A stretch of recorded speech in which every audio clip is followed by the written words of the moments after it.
안녕하세요 여러분. 인공지능 자주차 탐구 강의를 맡은 강의자 홍종호입니다. 이전 시간까지는 자주차 함수를 익히고 차선 인식 방법을 배우면서 주행에 필요한 기본적인 학습을 했습니다. 이번 시간에는 제6장 자주차 탐구 프로젝트의 실제 단원의 마지막 파트인 장애물 회피 방법을 살펴볼 겁니다. 장애물 회피 강의는 두 개로 나뉘어서 제공됩니다. 오늘은 깊이 감지로 회피하기에 대해서 알아보겠습니다. 그럼 깊이 감지로 장애물 회피하기 시작하겠습니다. 학습 목표 함께 읽어볼까요? 하나, 깊이 이미지를 사용해서 장애물을 회피할 수 있다. 좋습니다. 본격적인 장애물 회피에 앞서서 우리가 설계하는 자율주행 알고리즘에서 장애물 회피가 필요한 이유에 대해서 알아봅시다. 여러분 다들 지하철 한 번씩 타봤죠? 물론 등굣길에는 지하철보다 버스를 더 많이 타긴 하지만 많은 직장인들이 밤낮을 가리지 않고 지하철을 이용하고 있습니다. 시민들의 발이 되어주는 아주 고마운 교통수단인 거죠. 근데 혹시 지하철의 양쪽 끝칸에 타본 적이 있나요? 지하철의 양쪽 끝칸은 지금 사진에 보이는 것처럼 끝이 막혀 있는 구조로 되어 있습니다. 열차가 움직이는 순간을 승객이 직접 볼 수는 없는 거죠. 그럼 이 사진을 한번 봅시다. 방금까지 봤던 지하철과는 사뭇 다른 느낌이지 않나요? 맞습니다. 창문이 나 있어서 지하철이 움직이는 모습을 직접 볼 수 있습니다.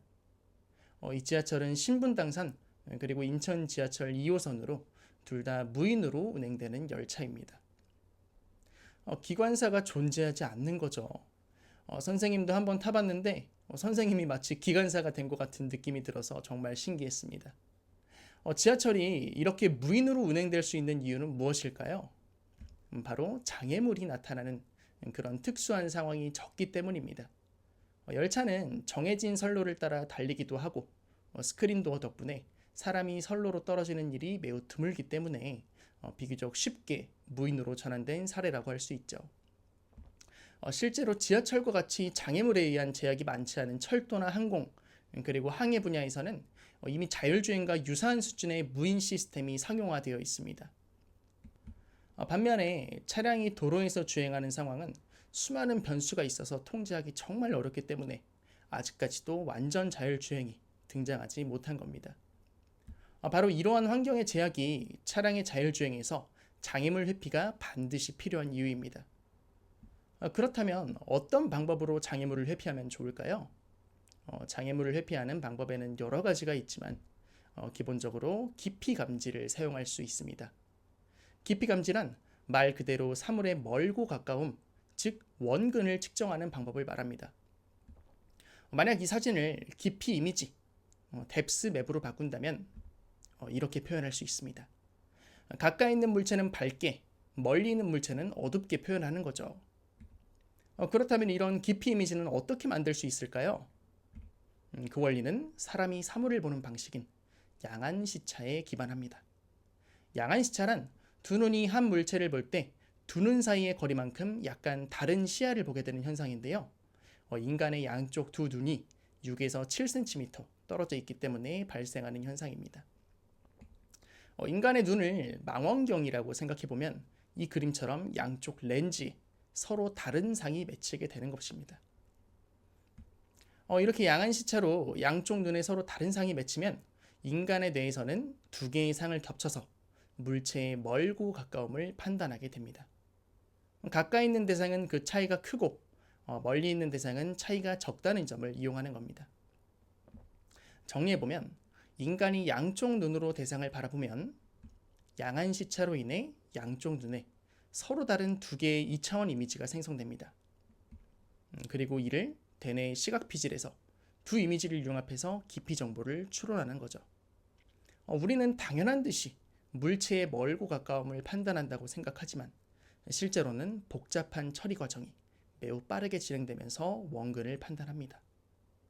그럼 기계를 이용해서 깊이 이미지는 어떻게 생성할까요? 지금 설명한 과정과 크게 다르지 않습니다. 깊이 이미지를 생성하기 위해서는 사람의 두 눈처럼 두 개의 카메라를 이용합니다. 두 카메라를 일정한 거리로 떨어뜨려 놓고 촬영하면 마찬가지로 서로 다른 두 개의 2차원 이미지가 생성됩니다. 그리고 이를 CPU 같은 처리 장치에서 융합해서 깊이 정보를 추론하는 거죠. 이렇게 기계 장치를 이용해서 깊이 정보를 얻는 과정은 스테레오 비전이라고 부릅니다. 지금 보이는 두 도식처럼 사람의 눈 역할을 카메라가, 뇌의 역할을 처리 장치가 수행하는 것입니다. 이런 기본적인 원리 어렵지 않죠. 실제로 다양한 분야에서 깊이 이미지를 활용하고 있는데요. 자율주행 측면에서는 대표적인 자동차 회사인 벤츠의 EQS 모델도 차량 앞쪽에 스테레오 카메라를 장착해서 사용하고 있습니다. 지금까지는 하드웨어 측면에서 스테레오 비전을 어떻게 구현하는지 살펴봤다면 이제는 두 개의 이미지를 소프트웨어에서 어떤 방식으로 처리하는지 알아봐야겠습니다. 스테레오 비전은 기본적으로 삼각 측량을 이용합니다. 삼각 측량이란 서로 다른 두 지점에서 대상을 관찰하고 대상과의 거리를 측정하는 방법입니다. 고대 천문학에서 별의 거리를 측정하는 데서부터 시작해서 GPS로 위치를 추적하는 기술까지 굉장히 오랫동안 사용되어 온 원리입니다. 그럼 별과의 거리를 측정하는 상황을 가정해서 삼각 측량의 원리를 이해해 봅시다. 이렇게 두 사람이 서로 떨어져서 하나의 별을 관찰하고 있습니다. 이처럼 삼각 측량은 기본적으로 고정된 두 개의 관찰 지점이 필요합니다. 그리고 이 두 사람이 떨어져 있는 거리를 기준선, 베이스 라인이라고 부릅니다. 기준선은 그 길이를 직접 잴 수 있기 때문에 이렇게 선분으로 이어서 표현할 수 있는데요. 두 사람이 고개를 올려서 한 지점의 별, O를 바라본다고 하면 이렇게 삼각형까지 만들 수 있죠. 이렇게 만들어진 삼각형에서 각 꼭지점에 마주보는 변을 A, B, O라고 합시다. 그리고 꼭지점 O에서 변 O까지 수선을 내리면 좌우로 두 개의 직각 삼각형이 만들어집니다. 우리가 구하고자 하는 대상과의 거리 A, B, H가 모두 만들어진 겁니다. 이제 고려해야 할 건 각 A, B, O, 즉 세타 1, 2, 3인데요. 세타 1과 세타 2는 사람이 대상을 바라보는 각도라서 바로 측정할 수 있으므로 우리가 이 도식에서 알고 있는 값은 기준선의 변 O의 길이 그리고 세타 1, 2, 3입니다. 그럼 이 값을 이용해서 대상과의 거리를 구해 봅시다. 먼저 sin A는 B분의 H 그리고 sin B는 A분의 H입니다. 두식에서 좌변에 H만 남겨두면 H는 B sin A, A sin B가 됩니다. 따라서 B sin A와 A sin B는 같다고 할 수 있습니다. 그리고 양변에 sin A 곱하기 sin B분의 1을 곱하면 sin A분의 A는 sin B분의 B라는 식을 도출할 수 있습니다. 이 같은 과정을 반복하면 sin 5분의 5도 앞서 구한 식과 같은 결과가 됩니다.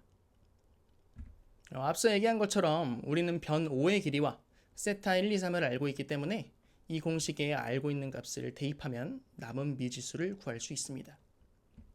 그럼 이 삼각형에 임의의 값을 설정해 두고 직접 대상과의 거리를 구해 봅시다.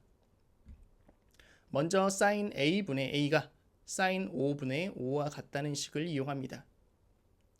이 삼각형에서 sin A는 30도, sin 5는 90도, 기준선 5의 길이는 20km이므로 이와 같은 식으로 바꿔 적을 수 있습니다. 다음으로 sin 30도는 0.5, sin 90도는 1이라는 점을 알고 있기 때문에 이렇게 미지수 A만 남겨둘 수도 있죠. 결국 양변에 0.5를 곱하면 변 A는 10km라는 사실을 알 수 있습니다. 이와 같은 방식으로 나머지 미지수도 구해서 대상과의 거리를 측정할 수 있죠. 삼각비만 이해하고 있으면 정말 쉽게 구할 수 있는 방법입니다. 근데 이 방법은 각각의 관측 지점에서 대상을 바라보고 있는 각도를 알아야 적용할 수 있습니다. 그런데 만약 카메라처럼 이렇게 정면을 바라보고 있으면 관측 각도를 알 수 없어서 사용할 수가 없죠. 따라서 다른 방식의 삼각 측량을 이용해야 합니다. 그 방법을 이해하기 위해서 먼저 카메라의 원리를 간단하게 알아봅시다. 이 도식은 카메라가 상을 형성하는 과정을 가장 단순하게 표현한 피놀 카메라 모델입니다. 렌즈가 위치할 자리에 아주 작은 바늘 구멍을 뚫어둔 건데요. 이 피놀 카메라는 실제 세계의 빛을 피놀로 받아들여 이미지 센서의 상을 형성하게 됩니다. 이때 피놀에서 이미지 센서까지의 거리를 초점 거리라고 부릅니다. 우리의 눈이 각막을 통해 빛을 투과시켜 망막에 상을 형성하는 것과 같은 원리입니다. 지금부터 설명할 또 다른 삼각 측량이 이 초점 거리에 기반하기 때문에 잘 기억해 두길 바랍니다. 그럼 이제 초점 거리를 이용해서 대상과의 거리를 측정하는 방법을 알아봅시다. 먼저 파란색 사각형이 카메라가 관찰하는 대상이고, 빨간색 원으로 표시된 부분이 실제 카메라 렌즈가 존재하는 위치입니다. 여기서 대상과의 실제 거리는 알지 못하지만 렌즈 사이의 물리적인 거리는 알 수 있죠. 이제 다음 그림입니다. 여기서 흐리게 표시된 부분들은 모두 렌즈를 통과해서 상이 맺히는 과정을 표현한 겁니다. 왼쪽 렌즈는 관찰 대상이 왼쪽에 치우친 상을 맺고, 오른쪽 렌즈는 관찰 대상이 오른쪽에 치우친 상을 맺게 됩니다. 이때 상이 맺히기까지의 초점 거리는 카메라 사양에 표기된 상수이기 때문에 이미 알고 있는 값이라고 할 수 있습니다. 이제 이 그림을 다음과 같은 도식으로 표현해서 대상과의 거리 Z를 측정해 봅시다. 먼저 양쪽 카메라에 맺힌 상을 확인해야 합니다. 이 그림처럼 이미지 센서 C에 맺힌 대상의 X좌표를 확인하고, 그 다음에 D에 맺힌 대상의 X좌표를 각각 확인합니다. 노란색으로 표시된 화살표는 각 렌즈의 중심과 X좌표 사이의 거리입니다. 이 두 상을 서로 겹치면 이렇게 선분 CA' 플러스 선분 DB'을 구할 수 있습니다. 이 값이 바로 두 카메라를 통과한 관측 대상의 시차입니다. 이제는 이 값들을 이용해서 도형의 닮음을 통해 Z를 구할 수 있는데요.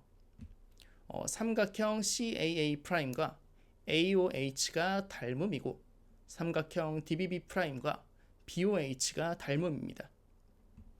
그리고 선분 CA' 대 초점거리 F는 선분 AH 대 Z이고, 선분 DB' 대 F는 선분 BH 대 Z입니다. 이 비례식들은 각각 선분 AH는 F분의 Z 곱하기 CA', 그 다음에 선분 BH는 F분의 Z 곱하기 DB'으로 표현할 수 있습니다.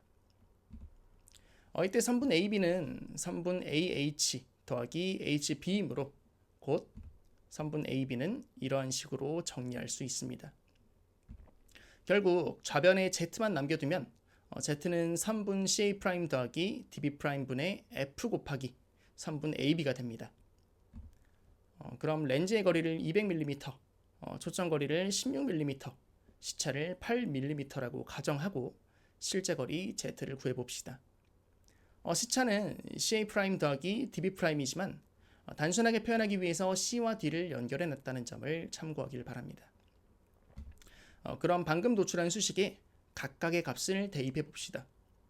분자를 먼저 구하면 초점 거리는 16, 렌즈 사이의 거리, 즉 기준선의 길이는 200이므로 16 곱하기 200입니다.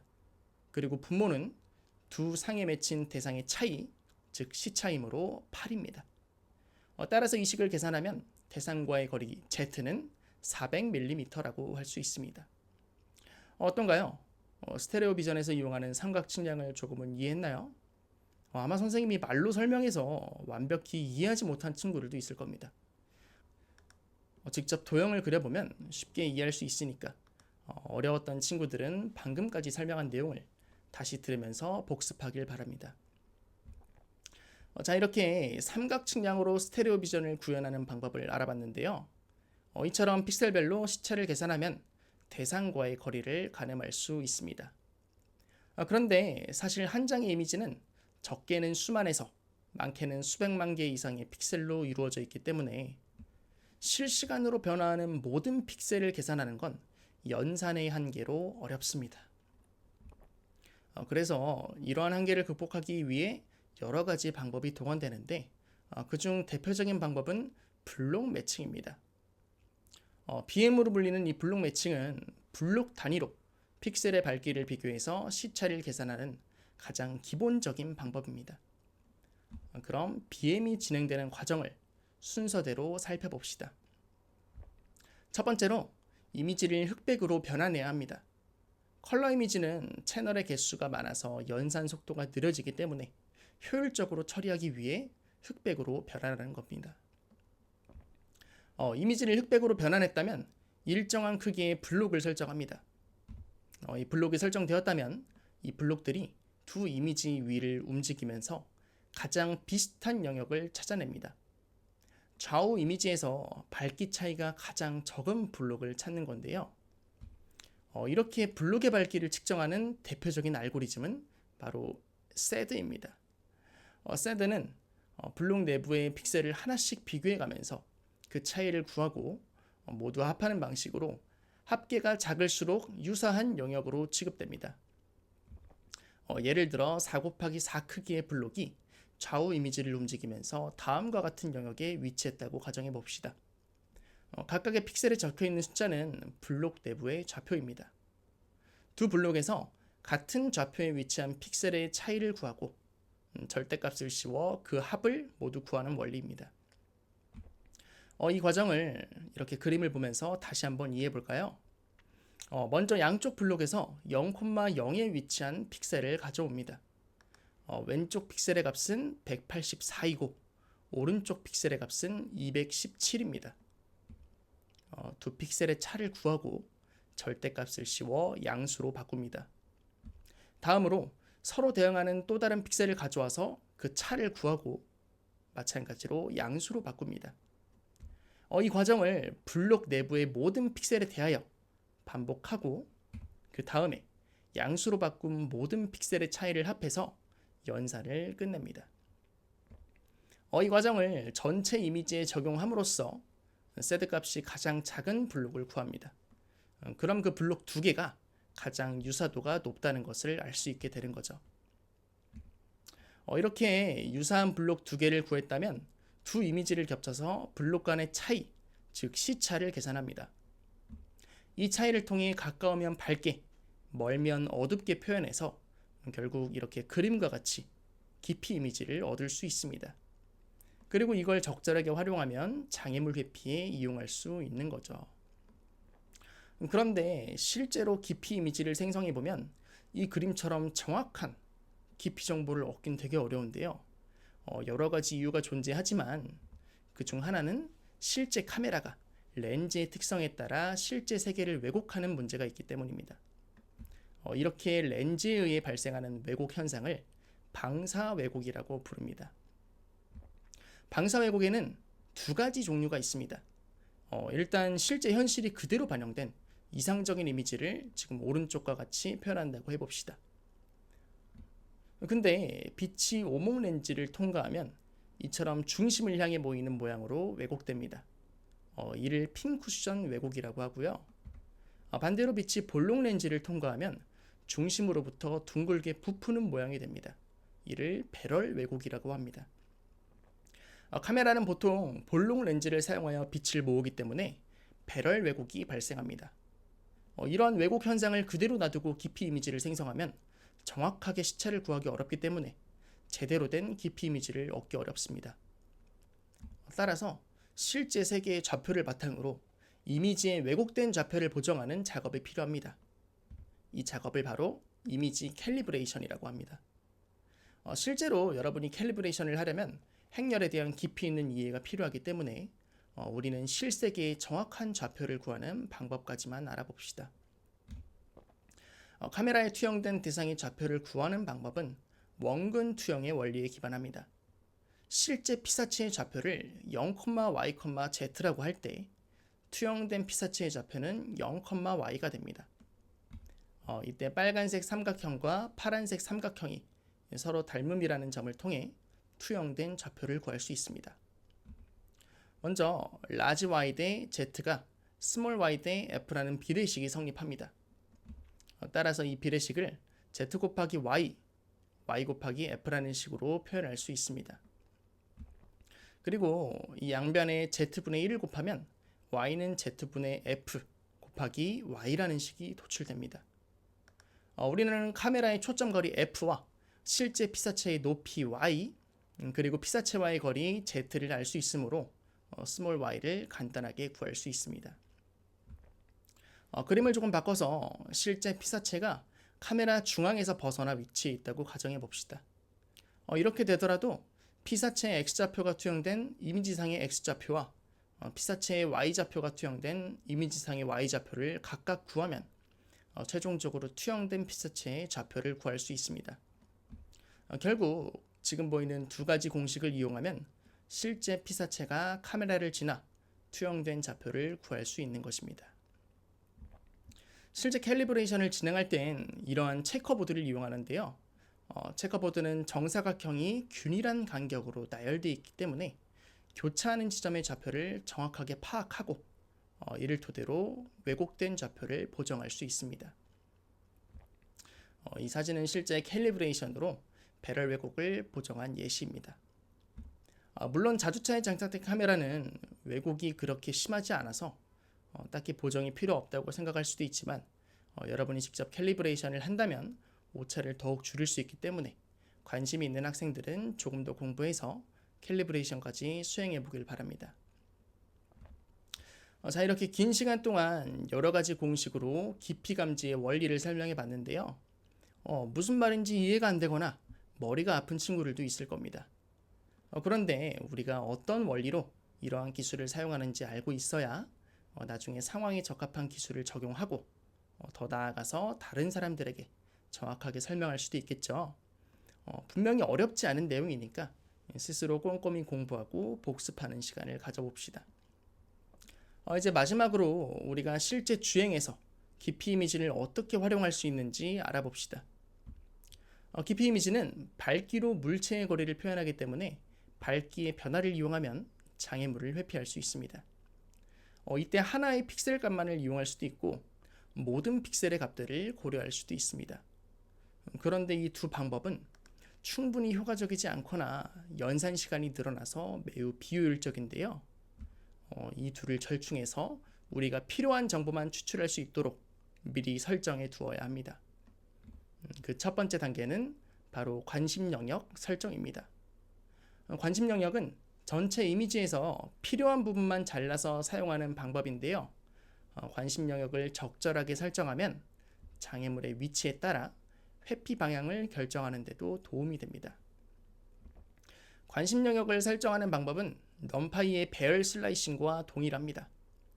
이미지에서 관심 영역에 해당하는 꼭지점의 좌표를 Y1, Y2, X1, X2 순서대로 입력하면 그 부분만 사용할 수 있습니다. 만약 이렇게 600 곱하기 600 크기의 깊이 이미지가 있고 이 이미지 중앙에 200 곱하기 200 크기의 관심 영역을 설정한다고 가정해 봅시다. 먼저 오픈CV는 이미지 상단부터 Y축이 시작되고 좌측부터 X축이 시작된다는 점을 고려해야 합니다. 이를 바탕으로 Y1, X1 그리고 Y2, X2의 좌표를 구하면 됩니다. 따라서 이미지 중앙에 200 곱하기 200 크기의 관심 영역을 설정하려면 200, 200과 400, 400 좌표를 입력해야 합니다. 실제로 코드를 입력할 때는 Y1과 Y2 그리고 X1과 X2를 순서대로 입력하면 됩니다. 우린 이렇게 이미지 중앙에만 관심 영역을 설정했지만 실제로 여러분들이 장애물 회피 알고리즘을 설계할 땐 관심 영역의 크기와 개수, 그 다음에 위치를 조정해 가면서 최적의 방안을 만들어야 합니다. 어찌되었든 이렇게 관심 영역까지 설정했다면 이제 관심 영역의 깊이 정보, 즉 밝기 정보를 이용해야 합니다. 설계자에 따라 다양한 방법을 이용할 수도 있지만 가장 기본적으로 픽셀 밝기의 평균을 활용해 봅시다. 관심 영역 내부의 픽셀 밝기 평균을 구하는 것은 넘파이의 산술평균 함수를 이용합니다. 우리는 해당 영역의 전체 평균을 구할 것이기 때문에 어레이 부분에만 해당 관심 영역의 변수명을 입력해주면 됩니다. 만약 3 곱하기 3 크기의 어떤 관심 영역이 다음과 같다면 이 영역의 평균을 191.56이라고 구할 수 있습니다. 그리고 이처럼 해당 영역이 여러분이 설정한 임계값 이상이면 회피하는 알고리즘을 짤 수가 있죠. 이렇게 장애물 회피를 위해 고려해야 하는 방법을 익혔으니 실제 알고리즘을 설계하는 순서를 확인하고 코드를 어떻게 작성할 수 있는지 알아봅시다. 첫 번째로 자주차의 깊이 이미지를 불러와야 합니다. 신준호 선생님이 1절 자주차 제어하기 파트에서 설명한 자주차 함수 강의를 참고하면 됩니다. 두 번째로 장애물 회피를 시작할 시점을 결정해야 합니다. 물체의 거리를 바꾸어 가면서 실시간 깊이 이미지를 확인하고 여러분이 생각하기에 최적의 회피 기동 시점을 결정하면 됩니다.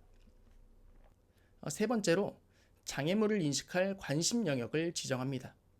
전방, 왼쪽, 오른쪽 관심 영역을 따로 설정해서 장애물의 위치에 따라 회피하는 방향을 다르게 설정할 수 있습니다. 네 번째로 깊이 이미지의 평균 밝기를 계산합니다.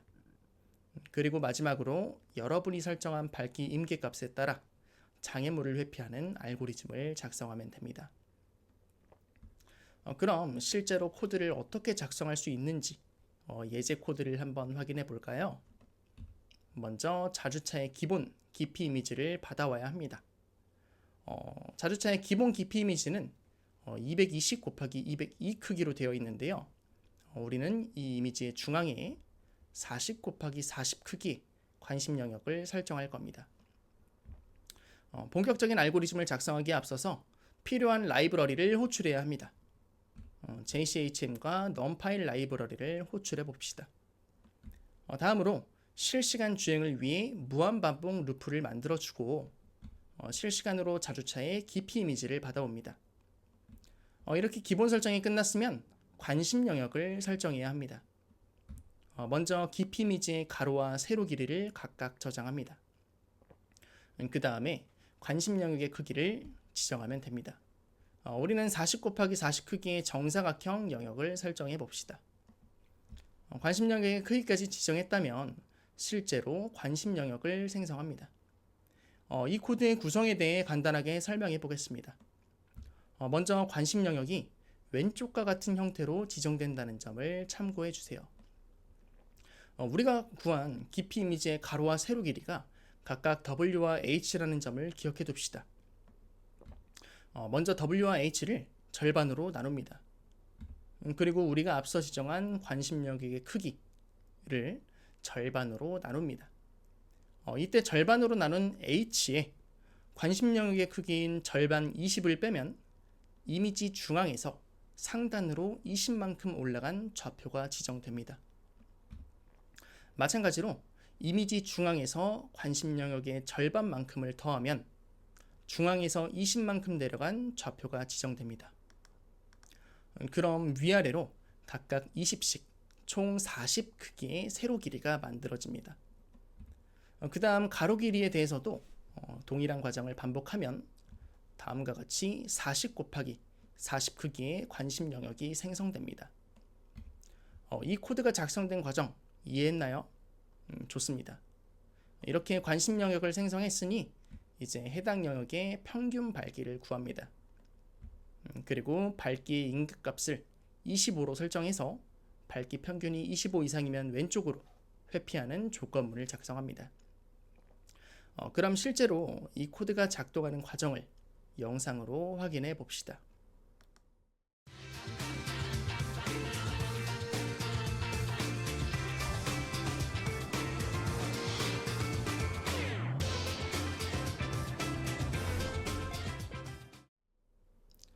코드가 잘 작동하는 걸 확인했죠. 여기에서는 관심 영역을 중앙에만 설정하고 왼쪽으로만 회피하는 알고리즘을 작성했지만 실제로 여러분들이 자율주행 알고리즘을 설계할 때는 보다 더 다양한 상황을 고려해서 복잡한 알고리즘을 설계해야 할 겁니다. 일단 오늘 배운 내용을 복습하고 여러분들이 직접 실습해 보면서 기본부터 탄탄히 다져봅시다. 이번 시간에는 장애물 회피하기 중 깊이 감지로 회피하기 파트에 대해서 학습했습니다. 다음 시간에는 라이다와 객체 인식을 사용해서 장애물 회피하는 방법을 배워봅시다. 감사합니다.